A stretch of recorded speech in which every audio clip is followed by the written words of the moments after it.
Hi friends, எல்லாருக்கும் வணக்கம். Welcome to Vaansiragugal channel. இன்றைக்கி நம்மளோட சேனலில் வந்து ஒரு சூப்பரான ஹேர் பேக் வீடியோ தான் பார்க்க போகிறோம். நம்ம வந்து கடைகளில் நிறைய பணத்தை போட்டு அதுக்குள்ளே என்னென்ன இன்க்ரீடியண்ட்லாம் ஆட் பண்ணியிருக்காங்க அப்படின்னே தெரியாமல் பணத்தை வேஸ்ட் பண்ணிக்கிட்டு இருப்போம். ஆனால் நம்ம வீட்டில் நம்ம கையாலே நமக்கு தெரிஞ்ச பொருட்களை வச்சு ரொம்பவே சூப்பராக ஒரு ஹேர் பேக் ரெடி பண்ணி ஃபஸ்ட் டைமே ஒரு பெஸ்ட் ரிசல்ட்டை பார்க்கலாம். எப்படின்னு வாங்க இப்போ வீடியோக்குள்ளே போகலாம். இதுக்கு முதல்ல ஒரு பவுலில் அரை கப் அளவுக்கு பச்சை பயிறு தான் எடுத்திருக்கேன். அது கூடவே 3 டேபிள் ஸ்பூன் அளவுக்கு வெந்தயம். இது ரெண்டையும் நம்ம தண்ணி ஊற்றி ஒரு தடவை அலசி எடுத்துக்கலாம். இது வந்து நான் 4 பேருக்கு ப்ரிப்பேர் பண்ணுறேன். நீங்கள் வந்து 2 பேராக இருக்கீங்க அப்படின்னா 1/4 கப் அளவு பச்சை பயிரும் 1/2 டேபிள் ஸ்பூன் அளவுக்கு வெந்தயமும் எடுத்து நல்லா ஒரு தடவை நல்லா அலசி எடுத்துக்கோங்க. இந்த ஹேர் பேக்கை நீங்கள் ட்ரை பண்ணும்போது ஃபஸ்ட் டைமே உங்களுக்கு ஒரு சூப்பரான ரிசல்ட் கிடைக்கும். ஸோ இப்போ பாருங்கள், நல்லா கழுவி எடுத்துகிட்டு வந்தாச்சு. இப்போ இதில் தண்ணி தேவையான அளவுக்கும் கொஞ்சம் கூடவே ஊற்றிக்கோங்க. ஏன்னா இது ஊறி வரும்போது நிறைய வந்துடும். ஸோ தண்ணி பற்றாமல் போயிடும். அதனால் கொஞ்சம் எக்ஸ்ட்ரா தண்ணி ஊற்றி ஒரு பிளேட் போட்டு மூடி நைட்டு ஃபுல்லாக ஊற விட்டுருங்க. இப்போ நெக்ஸ்ட் டே மார்னிங் பாருங்கள், நம்மளுக்கு பச்சை பயிரும் வெந்தயமும் சூப்பராக ஊறி கிடச்சிருக்கும். ஆனால் இதை மட்டும் நம்ம அரைக்க போகிறதில்ல, இது கூடவே இன்னும் ஒரு 2-3 இன்க்ரீடியன்ட் சேர்க்க போகிறோம். அதுக்கு முன்னாடி நம்ம வந்து ஃபஸ்ட்டு ஹேருக்கு வந்து நல்லா ஆயில் வச்சு மசாஜ் பண்ணிக்கணும். இந்த ஆயில் மசாஜுக்கு நம்ம ரெகுலராக யூஸ் பண்ணுற ஆயிலை தவிர இன்னுமே எக்ஸ்ட்ராவாக நம்ம வச்சு மசாஜ் பண்ணோம் அப்படின்னா ரொம்ப ஹேர் க்ரோத் வந்து பெஸ்ட் ரிசல்ட்டு கொடுக்கும். ஸோ அதனால நான் சொல்லக்கூடிய ஆயில் எல்லாத்தையும் நீங்கள் வந்து எடுத்துக்கோங்க. அதுக்கு முதல்ல ஒரு சின்ன கிண்ணத்தில் ஆலிவ் ஆயில் தான் நான் வந்து எடுக்கிறேன். இது வந்து நான் 2 டேபிள் ஸ்பூன் அளவுக்கு எடுத்துக்கிறேன். ஆலிவ் ஆயில் எடுத்துக்கிறதுனால நம்மளுக்கு வந்து பிளட் சர்க்குலேஷனை வந்து அதிகப்படுத்தும். அது போக நம்மளுக்கு வந்து ரொம்ப சாஃப்ட் அண்ட் சில்கியாக நம்மளோட ஹேரை வந்து வச்சுக்கிறோம். ஸோ அதனால் கண்டிப்பாக ஆலிவ் ஆயில் 2 டேபிள் ஸ்பூன் எடுத்துக்கோங்க. அது கூடவே கேஸ்டர் ஆயில், அதாவது விளக்கெண்ணெய் தான் எடுத்திருக்கேன். இதுவும் வந்து 2 டேபிள் ஸ்பூன் அளவுக்கு எடுத்துக்கிறேன். விளக்கெண்ணெய் எடுக்கும்போது நம்மளுக்கு அதாவது ஸ்ப்ளிட்டன்ஸு பூச்சி வெட்டு அந்த மாதிரிலாம் இருக்கிற முடியை வந்து நம்மளுக்கு ரொம்பவே சூப்பராக நம்மளுக்கு வந்து மாற்றி கொடுத்துரும். ஸோ கண்டிப்பாக விளக்கெண்ணெயும் எடுத்துக்கோங்க. அடுத்ததாக நான் சேர்க்க போகிறது வந்து நான் ரெகுலராக யூஸ் பண்ணுற ஹேர் ஆயில் தான். இது வந்து ஹோம்மேடாக ப்ரிப்பேர் பண்ணது தான். இதில் வந்து நம்ம நிறைய மூலிகைகள்லாம் போட்டு ரெடி பண்ணியிருக்கோம். ஸோ அதனால் இந்த ஆயில் நான் எடுத்துக்கிறேன். நீங்கள் சப்போஸ் ஹோம்மேடாக ஹேர் ஆயில் வந்து ப்ரிப்பேர் பண்ணி வச்சுருந்தீங்க அப்படின்னா அதுவும் வந்து எடுத்துக்கோங்க. அப்படி இல்லை அப்படின்னா நார்மல் கோகோனட் ஆயில் எடுத்துக்கோங்க.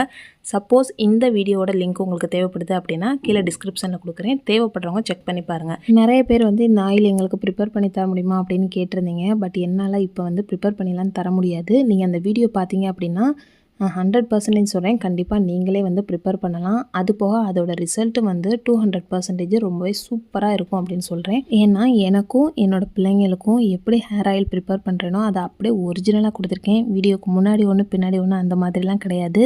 எங்களுக்கு என்ன ரிசல்ட் கொடுக்குதோ அது கண்டிப்பாக உங்களுக்கும் கொடுக்கணும் அப்படின்றது தான் எங்களோட விருப்பம். ஸோ கண்டிப்பாக நீங்கள் ஒரே ஒரு தடவை அந்த ஹேர் ஆயில் வந்து ட்ரை பண்ணி பாருங்கள். இப்போ நம்ம மிக்ஸ் பண்ணி வச்சுருக்க இந்த 3 ஆயிலையும் வந்து டபுள் பாயிலிங் மெத்தடில் நம்ம வந்து லைட்டாக ஹீட் பண்ணிக்கலாம். ரொம்ப கொதிக்கணும் அப்படின்னு இல்லை. அடுப்பை வந்து சிம்லே வச்சுக்கோங்க. ஏன் அப்படின்னா தண்ணி வந்து ரொம்ப கொதிச்சிச்சு அப்படின்னா அந்த தெரித்து அந்த தண்ணி வந்து இந்த எண்ணெயில் விழுகிறதுக்கு சான்ஸ் இருக்குது. ஸோ நம்ம சிம்லேயே வச்சு நம்ம வந்து லேசாக சூடு பண்ணோம் அப்படின்னா கரெக்டான பக்குவத்தில் நம்மளுக்கு சூப்பராக ஹீட் ஆகி கிடைக்கும். இந்த மாதிரி கொஞ்சம் வார்ம் பண்ணி நம்ம தலையில் வந்து ஆயில் அப்ளை பண்ணும்போது நம்மளுக்கு வந்து ஸ்கேல்பில் டக்குன்னு இழுத்துக்கிறோம். ஸோ அதுக்காக தான் லைட்டாக ஹீட் பண்ணி நம்ம வந்து ஆயில் மசாஜ் கொடுக்குறோம். இப்போ பாருங்கள், நம்மளுக்கு ஆயில் மசாஜ்ன்றது நம்ம எல்லாருக்குமே தெரிஞ்சது தான். நம்ம நகத்தை வச்சு சுரண்டக்கூடாது. அதாவது விரலோட நுனிப்பகுதியை மட்டும் வச்சு நல்லா 10 விரலும் படுற மாதிரி நல்லா மசாஜ் கொடுங்க. ஒரு 10 நிமிஷத்துக்கு கொஞ்சம் கை வலிக்க தான் செய்யும். பட் இருந்தாலும் ஒரு 10 நிமிஷம் நல்லா மசாஜ் கொடுத்துருங்க. அதே மாதிரி நம்ம என்ன தான் oil massage, hair pack, hair mask, shampoo எத்தனை தான் மாற்றினாலும் சரி, நம்மளுக்கு இன்டேக் அப்படின்றது ரொம்ப ரொம்ப அவசியம். ஸோ நம்மளோட சாப்பாடு வந்து நம்மளோட பாடியை வந்து குளிர்ச்சியாக வச்சுக்கிற மாதிரி பார்த்துக்கணும். டெம்பரேச்சர் வந்து அதிகமாச்சு அப்படின்னா நம்மளுக்கு வந்து ஹேர் ஃபால் வந்து அதிகமாக இருக்கும். அதே மாதிரி டெய்லி வந்து நம்ம சாப்பாடில் வந்து கீரை, காய்கறிகள், பழங்கள் இது எல்லாமே நம்ம எடுத்துக்கிட்டோம் அப்படின்னா ஹேர் க்ரோத் வந்து நம்மளுக்கு டபுள் மடங்கு கிடைக்கும். இப்போ நல்லா ஆயில் மசாஜ் கொடுத்ததுக்கப்புறமா நம்ம ஊற வச்சுருந்த பச்சை பயிரையும் வெந்தயத்தையும் மிக்ஸி ஜாரில் சேர்த்துக்கலாம். இப்போ இது கூட வந்து என்னென்னலாம் ஆட் பண்ண போகிறோம் அப்படின்னு பார்த்தீங்கன்னா, ஃபஸ்ட்டு செம்பருத்தி இலை பொடி தான் எடுக்கிறோம். இது வந்து 2 டேபிள் ஸ்பூன் அளவுக்கு எடுத்துக்கிறேன். உங்கள்கிட்ட பக்கத்தில் செம்பருத்தி இலையே கிடச்சிச்சு அப்படின்னா தாராளமாக இலையாகவே ஆட் பண்ணிக்கலாம். அடுத்ததாக செம்பருத்தி பூ பொடி தான் எடுத்துக்கிறோம். ஸோ இதுவும் வந்து 2 டேபிள் ஸ்பூன் அளவுக்கு எடுத்துக்கிறோம். இது எல்லாமே உங்களுக்கு பவுடராக தான் கிடைக்கிது அப்படின்னா பவுடர் ஆட் பண்ணிக்கோங்க. இல்லை ஃப்ரெஷ்ஷாகவே உங்களுக்கு இலையும் பூவும் கிடச்சிச்சு அப்படின்னா தாராளமாக ஆட் பண்ணிக்கோங்க. அடுத்ததாக வெள்ளை கரிசலாங்கண்ணி தான் எடுக்கிறோம். இது வந்து நம்மளோட முடியை வந்து ரொம்ப கருமையாக வச்சுக்கிறதுக்கு ரொம்பவே ஹெல்ப் பண்ணும். ஸோ அதனால் கண்டிப்பாக கரிசலாங்கண்ணியும் வந்து நம்ம 2 டேபிள் ஸ்பூன் அளவுக்கு எடுத்துக்கிறோம். இந்த கரிசலாங்கண்ணி பவுடர் ஆட் பண்ணுறதுனால நம்ம வந்து நம்மளுக்கு வரக்கூடிய இளநரையை வந்து தடுக்கலாம். ஸோ ஃபைனலாக நம்ம வந்து குளிர்ச்சியானது சேர்க்குறோம், அதனால் நம்மளுக்கு வந்து கோல்ட் ஆயிருமா அப்படின்னு நினச்சிங்க அப்படின்னா 1 ஸ்பூன் அளவுக்கு துளசி பவுடரும் சேர்த்துக்கோங்க. சேர்த்துட்டு இது எல்லாத்தையும் நல்லா பேஸ்ட் மாதிரி அரைச்சி எடுத்துகிட்டு வந்துடலாம். இதில் வந்து சப்போஸ் உங்களுக்கு தண்ணி பத்தலை அப்படின்னா தாராளமாக தண்ணி ஆட் பண்ணி அரைச்சி எடுத்துக்கோங்க. இப்போ பாருங்கள் நம்மளுக்கு சூப்பராக அரைச்சி கிடச்சிடுச்சு. இப்போ இதை வந்து நம்ம ஹேருக்கு அப்ளை பண்ணுறது தான் வேலை. ஸோ வாங்க எப்படி அப்ளை பண்ணுறதுன்னு பார்க்கலாம். இப்போ ஃபஸ்ட்டு பார்த்தீங்க அப்படின்னா அனனாக்கு தான் ஹேர் பேக் வந்து அப்ளை பண்ணுறேன். ஃபஸ்ட்டு எனக்கு அப்ளை பண்ணி விடுங்கம்மா அப்படின்னு சொல்லிட்டாங்க. அனனாக்கு வந்து 6 வயசு தான் ஆகுது. ஆனால் வந்து 4 வயசுலேருந்தே நான் வந்து ஹேர் பேக் வந்து அப்ளை பண்ணி விடுறேன். நம்ம வந்து சின்ன வயசுலேருந்தே இந்த மாதிரி ஹேர் பேக்கு நல்ல விஷயங்கள்லாம் கற்றுக் கொடுத்துட்டோம் அப்படின்னா அவங்களுக்கு வந்து அது பிடிச்சி போயிடும். அப்படி இல்லை திடீர்னு நம்ம ஒரு நாள் வந்து ஹேர் பேக் அப்ளை பண்ணி விட்டோம் அப்படின்னா அதை வந்து அவங்க அன்கம்ஃபர்டபுளாக வந்து ஃபீல் பண்ணுவாங்க. ஸோ அதனால் நம்ம குழந்தைங்களுக்கு ஆரம்பத்துலேருந்தே நல்ல விஷயங்களை கற்றுக் கொடுக்குறது ரொம்ப நல்லது.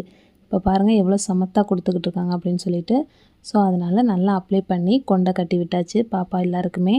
ஸோ இது வந்து ஒரு 1/2 அன் ஹவர்லேருந்து ஒரு 45 மினிட்ஸ் வரைக்கும் நம்ம இப்படியே வந்து நல்லா காய விட்டுறலாம். ஒரு 1/2 மணி நேரம் 3/4 மணி நேரம் கழித்து நம்ம வந்து தலையை அலசிட்டு வந்தோம் அப்படின்னா ரொம்ப சாஃப்டாக ஷைனிங்காக ஹேர் வந்து அவ்வளோ ஒரு பட்டு போல் இருக்கும். ஸோ இப்போ பாருங்கள் நம்ம குளிச்சுட்டு வந்ததுக்கப்புறம் எப்படி இருக்குன்னு பார்க்கலாம். நிறைய பேருக்கு வந்து இந்த டவுட் இருக்கும், பச்சை பயிரும் வெந்தயமும் நம்ம முடியில் வந்து நிறையா ஒட்டிக்கிட்டு இருக்கும் அப்படின்னு சொல்லிட்டு. ஸோ அதை வந்து நம்ம எப்படி வாஷ் பண்ணணும் அப்படின்னு பார்த்தீங்கன்னா நம்ம ஃபஸ்ட்டு வந்து நல்லா காஞ்சதுக்கப்புறமா நம்ம குளிக்க போனதும் ஒரு 2 கப்பு தண்ணியை மட்டும் தலையில் ஊற்றிட்டு நல்லா மசாஜ் பண்ணுங்கள். ஏன்னா நம்ம தேய்க்கும் போது ரொம்ப வந்து மசாஜ் பண்ண முடியாது அந்த ஹேர் பேக்கை தடவிட்டு. ஸோ அதனால் நல்லா 2 கப்பு தண்ணி ஊற்றிட்டு கொஞ்சம் மைல்டாக உட்காந்து நம்ம ஒரு 10 நிமிஷத்துக்கு மசாஜ் பண்ணோம் அப்படின்னா நம்மளோட ஹேருக்கு வந்து ரொம்பவே நல்லது. ஸோ அதனால் நல்லா மசாஜ் பண்ணிவிட்டு நிறைய தண்ணி ஊற்றி அலசிட்டு அதுக்கப்புறமா வந்து உங்களோட முடியை வந்து ஒரு கப்பு அல்லது பக்கெட்டில் வந்து தலைகீழாக, அதாவது முடி ஃபுல்லாக கீழே போட்டு அந்த வாளிக்குள்ளே நம்ம நல்லா முக்கி எடுத்தோம் அப்படின்னா அந்த பக்கெட் ஃபுல்லாக நம்மளுக்கு தூசி மாதிரி நம்ம போட்ட ஹேர் பேக் எல்லாமே வந்து வந்துடும். ஸோ கண்டிப்பாக இந்த டிப்ஸை ஃபாலோ பண்ணுங்கள். அதே மாதிரி இந்த ஹேர் பேக்கை ஒரே ஒரு தடவை ட்ரை பண்ணிவிட்டு எக்காரணத்தை கொண்டு விட்டுறாதீங்க. வாரத்துக்கு 2 தடவை ட்ரை பண்ணிங்க அப்படின்னா கண்டிப்பாக 2 மாதத்தில் உங்களுக்கு ஒரு சூப்பரான ரிசல்ட் கிடைக்கும். ஸோ கண்டிப்பாக ட்ரை பண்ணி பார்த்துட்டு எப்படி இருக்குது அப்படின்றத மறக்காமல் கமெண்ட் பண்ணுங்கள். இந்த வீடியோ உங்களுக்கு பிடிச்சிருந்துச்சுன்னா லைக் பண்ணுங்கள், ஷேர் பண்ணுங்கள். இப்போ தான் நம்மளோட வான்சர்கள் சேனலை ஃபஸ்ட் டைம் பார்க்குறீங்க அப்படின்னா சப்ஸ்கிரைப் பண்ணிடுங்க. இதே மாதிரி சூப்பரான வீடியோட நெக்ஸ்ட் உங்களை எல்லாரையும் மீட் பண்ணுறேன். தேங்க்ஸ் ஃபார் வாட்சிங்.